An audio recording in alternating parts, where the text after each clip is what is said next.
ಒಂದು ಮಾಸದಲ್ಲಿ 2 ಚತುರ್ಥಿ ತಿಥಿಗಳು ಬರುತ್ತೆ. ಕೃಷ್ಣ ಪಕ್ಷದ ಚತುರ್ಥಿಯನ್ನು ಸಂಕಷ್ಟ ಮತ್ತು ಶುಕ್ಲ ಪಕ್ಷದ ಚತುರ್ಥಿಯನ್ನು ವಿನಾಯಕ ಚತುರ್ಥಿ ಅಂತ ಕರೆಯಲಾಗುತ್ತೆ.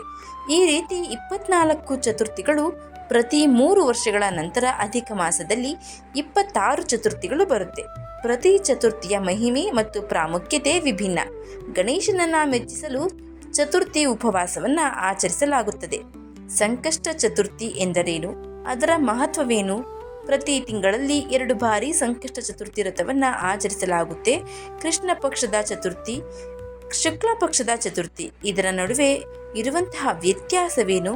ಸಂಕಷ್ಟ ಚತುರ್ಥಿ ಎಂದು ಪಠಿಸಬೇಕಾದ ಮಂತ್ರಗಳು ಯಾವುವು? ಈ ಎಲ್ಲದರ ಬಗ್ಗೆ ಚಿಕ್ಕದಾಗಿ ಇವತ್ತಿನ ವಿಡಿಯೋದಲ್ಲಿ ತಿಳಿದುಕೊಳ್ಳೋಣ. ನಮಸ್ಕಾರ ಸ್ನೇಹಿತರೆ, ಎಲ್ಲರಿಗೂ ಮನೋಜ್ ಕನ್ನಡ ಯೂಟ್ಯೂಬ್ ಚಾನಲ್ಗೆ ಸ್ವಾಗತ. ವಕ್ರತುಂಡ ಮಹಾಕಾಯ ಕೋಟಿ ಸೂರ್ಯ ಸಮಪ್ರಭ ನಿರ್ವಿಘ್ನಂ ಕುರ್ಮೇ ದೇವ ಸರ್ವಕಾರ್ಯೇಷು ಸರ್ವದಾ. ಬಿಕ್ಕಟ್ಟನ್ನು ಸೋಲಿಸುವ ಚತುರ್ಥಿಯನ್ನು ಸಂಕಷ್ಟ ಚತುರ್ಥಿ ಅಂತ ಕರೆಯಲಾಗುತ್ತೆ. ಸಂಸ್ಕೃತ ಭಾಷೆಯಲ್ಲಿ ಸಂಕಷ್ಟ ಎಂಬ ಪದದ ಅರ್ಥ ಕಷ್ಟದ ಸಮಯಗಳಿಂದ ಮುಕ್ತಿ ನೀಡುವುದು ಎಂಬುದು. ಯಾವುದೇ ರೀತಿಯ ದುಃಖವಿದ್ದರೆ ಅದನ್ನು ಹೋಗಲಾಡಿಸಲು ಈ ಚತುರ್ಥಿಯಂದು ವಿಧಿವತ್ತಾಗಿ ಉಪವಾಸವಿದ್ದು ಗೌರಿಯ ಪುತ್ರನಾದ ಗಣೇಶನನ್ನು ಪೂಜಿಸಬೇಕು. ಈ ದಿನ ಜನರು ಸೂರ್ಯೋದಯದ ಸಮಯದಿಂದ ಚಂದ್ರದ ಉದಯನವರೆಗೂ ಉಪವಾಸವನ್ನು ಮಾಡ್ತಾರೆ. ಸಂಕಷ್ಟ ಚತುರ್ಥಿ ಮತ್ತು ವಿನಾಯಕ ಚತುರ್ಥಿಯ ವ್ಯತ್ಯಾಸ.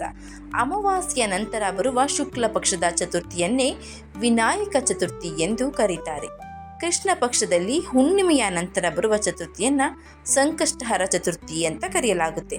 ಒಂದು ಚತುರ್ಥಿಯು ಹುಣ್ಣಿಮೆಯ ನಂತರ ಬಂದರೆ ಮತ್ತೊಂದು ಚತುರ್ಥಿಯ ಅಮಾವಾಸ್ಯೆಯ ನಂತರ ಬರುತ್ತದೆ.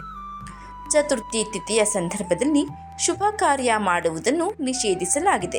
ಚತುರ್ಥಿ ಗುರುವಾರ ಬಂದರೆ ಸಾವು ಸಂಭವಿಸುತ್ತದೆ ಮತ್ತು ಚತುರ್ಥಿ ತಿಥಿ ಶನಿವಾರ ಬಂದರೆ ಅಂತಹ ಪರಿಸ್ಥಿತಿಯಲ್ಲಿ ಚತುರ್ಥಿಯ ಅನೇಕ ದೋಷಗಳನ್ನು ನಿವಾರಣೆ ಮಾಡುತ್ತದೆ ಎಂದು ಹೇಳಲಾಗುತ್ತೆ.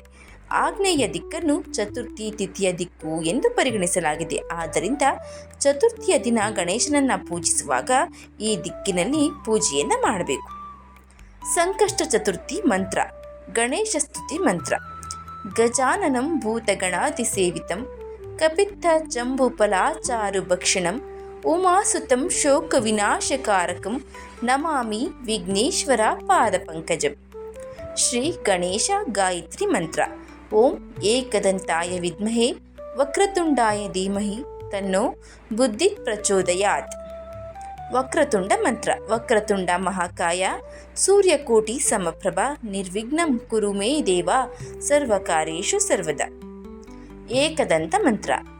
ಏಕದಂತಂ ಮಹಾಕಾಯಂ ಲಂಬೋದರ ಗಜಾನನಂ ವಿಘ್ನನಾಶಕಂ ದೇವಂ ಹೇರಂಬಂ ಪ್ರಣಾಮ್ಯಹಂ. ಈ ಮಂತ್ರವನ್ನು ಪಠಿಸಿ ಸಂಕಷ್ಟ ಚತುರ್ಥಿಯಂದು ಗಣೇಶನನ್ನು ಪೂಜಿಸಿದ ನಂತರ ಓಂ ಗಂ ಗಣಪತಿಯೇ ವಿಘ್ನ ವಿನಾಶಿನಿ ಸ್ವಾಹ ಎಂಬ ಮಂತ್ರವನ್ನು 108 ಬಾರಿ ಪಠಿಸಬೇಕು. ಇದರಿಂದ ಜೀವನದಲ್ಲಿ ಎದುರಾಗುವ ಎಲ್ಲ ಅಡೆತಡೆಗಳು ಕೂಡ ನಿವಾರಣೆಯಾಗುತ್ತೆ. ಸಂಕಷ್ಟ ಚತುರ್ಥಿಯ ದಿನದಂದು ದಿನವಿಡೀ ಉಪವಾಸವಿದ್ದು ಗಣೇಶನನ್ನು ಪೂಜಿಸಲಾಗುತ್ತೆ. ಸಂಕಷ್ಟ ಚತುರ್ಥಿಯಂದು ಗಣೇಶನನ್ನು ಪೂಜಿಸುವುದರಿಂದ ಜೀವನದಲ್ಲಿ ಎದುರಾಗುವ ಎಲ್ಲ ರೀತಿಯ ಸಂಕಷ್ಟಗಳು ದೂರವಾಗುತ್ತವೆ ಅನ್ನುವುದು ನಂಬಿಕೆ. ಇದು ಸಂಕಷ್ಟಹರ ಚತುರ್ಥಿ ಮತ್ತು ವಿನಾಯಕ ಚತುರ್ಥಿ ಬಗ್ಗೆ ಇರುವಂತಹ ಚಿಕ್ಕದಾದ ಮಾಹಿತಿ ಸರಳವಾಗಿ ನಿಮ್ಮ ಮುಂದೆ ಪ್ರಸ್ತುತಪಡಿಸುವ ಪ್ರಯತ್ನ. ಈ ಮಾಹಿತಿ ನಿಮಗೆ ಇಷ್ಟ ಆಗಿದ್ದರೆ ದಯವಿಟ್ಟು ಶೇರ್ ಮಾಡಿ, ಲೈಕ್ ಮಾಡಿ. ವಿಡಿಯೋ ಬಗ್ಗೆ ನಿಮ್ಮ ಅನಿಸಿಕೆ ಅಭಿಪ್ರಾಯವನ್ನು ಕಮೆಂಟ್ ಬಾಕ್ಸ್ನಲ್ಲಿ ತಿಳಿಸಿ. ಚಾನಲ್ನ ಇನ್ನೂ ಸಬ್ಸ್ಕ್ರೈಬ್ ಮಾಡ್ಕೊಂಡೇ ನೋಡ್ತಾ ಇದ್ದರೆ ದಯವಿಟ್ಟು ಸಬ್ಸ್ಕ್ರೈಬ್ ಮಾಡಿಕೊಂಡು ನೋಡಿ. ಧನ್ಯವಾದಗಳು.